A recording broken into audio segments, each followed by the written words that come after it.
नमस्कार मित्रों, खेल और खिलाड़ियों की आवाज़ खेल पथ में आपका हार्दिक स्वागत है। दोस्तों, उत्तर प्रदेश में खेलों से खिलवाड़ सिर्फ खेल निदेशालय ही नहीं बल्कि उत्तर प्रदेश के खेल संगठन पदाधिकारी भी कर रहे हैं। यह सोचने और समझने की बात होगी कि खेल निदेशालय बिना पंजीयन के चल रहे खेल संगठनों को यदि अनुदान राशि देता भी होगा तो आखिर कैसे देता होगा। हम आपको बता दें कि उत्तर प्रदेश के सभी जिलों में जितने भी खेल संगठन चल रहे हैं उनका अधिकांश का पंजीयन ही नहीं है। अलबत्ता खेलों की प्रतियोगिताएं धड़ल्ले से हो रही हैं, खिलाड़ियों से प्रतियोगिताओं के नाम पर शुल्क लिया जा रहा है। यह मैं नहीं बल्कि उत्तर प्रदेश के जिला क्रीड़ा अधिकारी, संभागीय क्रीड़ा अधिकारी बता रहे हैं। जिला क्रीड़ा अधिकारी और संभागीय क्रीड़ा अधिकारियों का कहना है कि उनके पास खेल संगठनों का कोई लेखा जोखा नहीं है। खेल संगठनों का लेखा जोखा तब होता जब खेल संगठन नियमितः अपना पंजीयन कराए हों। जो भी हो, प्रदेश में अंधेर नगरी चौपट राजा की तर्ज पर खेलों की गंगोत्री बह रही है। देखा जाए तो खेल निदेशालय उत्तर प्रदेश लगभग 30 से अधिक खेलों को मान्यता दिए हुए है, लेकिन इन खेल संगठनों की मान्यता या पंजीयन हर वर्ष हो रहा है, इसकी किसी को फिक्र नहीं है।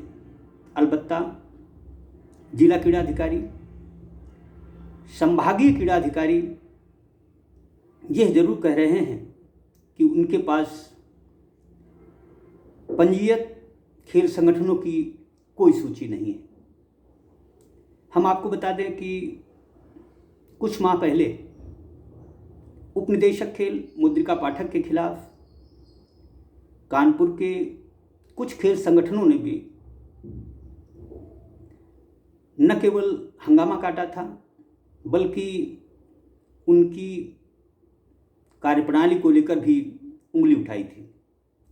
लेकिन उपनिदेशक खेल मुद्रिका पाठक ने जब ऐसे संगठनों की जांच की तो पता चला कि ऐसे संगठनों का पंजीयन ही नहीं है। ये सिर्फ कानपुर की ही बात नहीं है, अलीगढ़ में भी अधिकांश खेल संगठन बिना पंजीयन के चल रहे हैं। हम सिर्फ 2 संभाग की बात नहीं कर रहे। यह अंधेर नगरी उत्तर प्रदेश के लगभग सभी जिलों में चल रही है। उत्तर प्रदेश ओलंपिक एसोसिएशन के सचिव आनंदेश्वर पांडे नैतिकता की बातें करते हैं। उन्होंने अभी कुछ दिन पहले एक समाचार पत्र के डिबेट में तरह तरह की नैतिकता की बातें की थी। दरअसल ओलंपिक एसोसिएशन के सचिव पांडे जी का ही यह दायित्व है कि वह ये देखें कि जो भी संगठन हैं उनका नियमित रूप से पंजीयन होता भी है या नहीं होता है। यह देखने की शायद किसी को फुर्सत ही नहीं है। अब सवाल यह उठता है कि खेल निदेशालय यदि पंजीयत खेल संगठन नहीं है, उनकी नियमित रूप से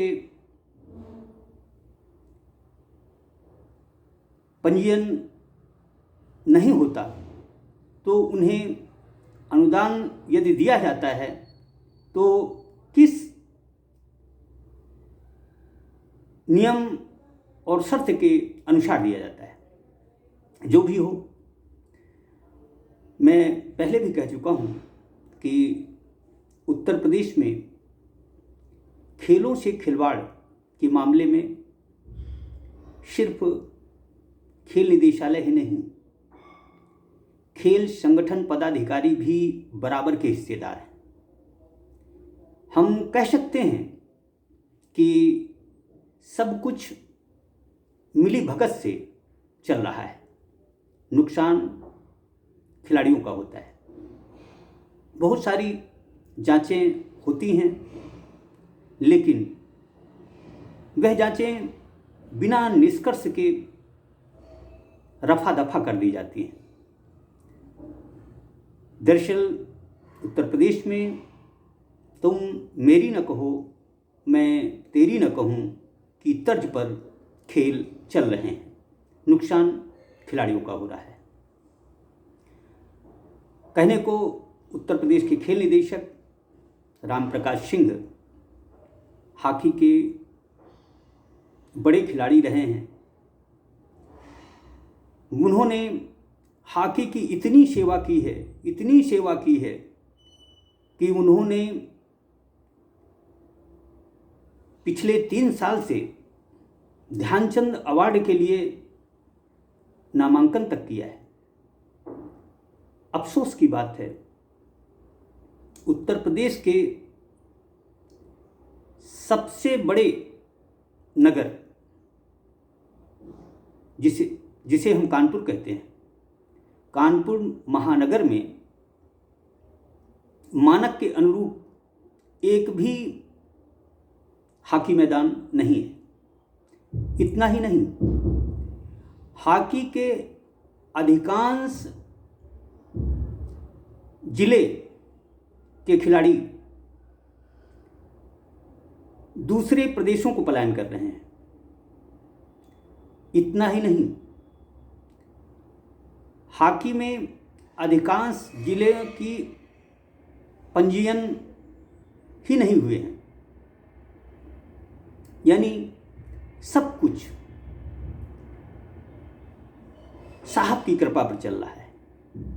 साहब जिसे चाहें उसे उपकृत करें, क्योंकि खेल निदेशक आरपी सिंह सिर्फ उत्तर प्रदेश के खेल मुखिया ही नहीं, बल्कि हॉकी उत्तर प्रदेश के सचिव भी हैं। अब आप ही अनुमान लगाएं कि प्रदेश में किस तरह खेल चल रहे हैं। हम आपको बता दें कि उत्तर प्रदेश हो या कोई दूसरा प्रदेश, दरअसल उत्तर प्रदेश के खेल निदेशक आरपी सिंह बेजा तरीके से खेल निदेशक के पद पर कार्यरत हैं। उन्हें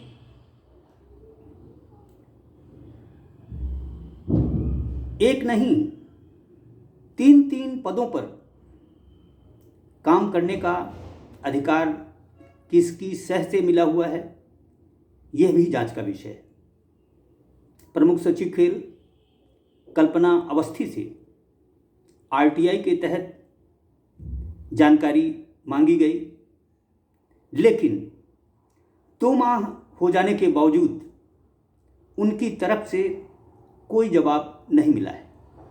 यानी हम कह सकते हैं कि खेलों से खिलवाड़ में नीचे से ऊपर तक सभी पदाधिकारी, खेल संगठन के खेलनहार शामिल हैं।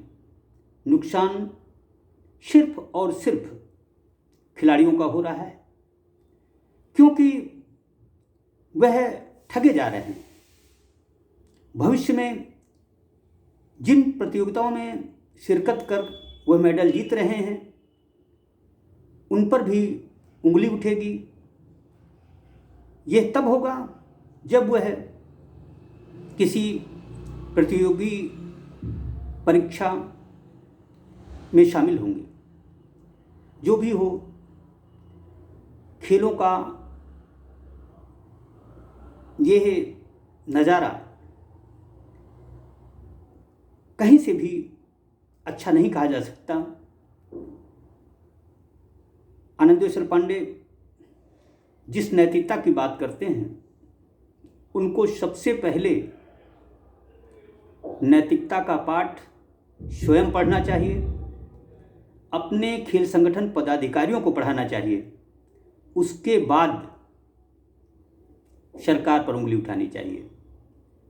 जो भी हो, इस अंधेर नगरी चौपट राजा में खिलाड़ियों का नुकसान हो, इसकी किसे फिक्र है। जय हो उत्तर प्रदेश, जय हो।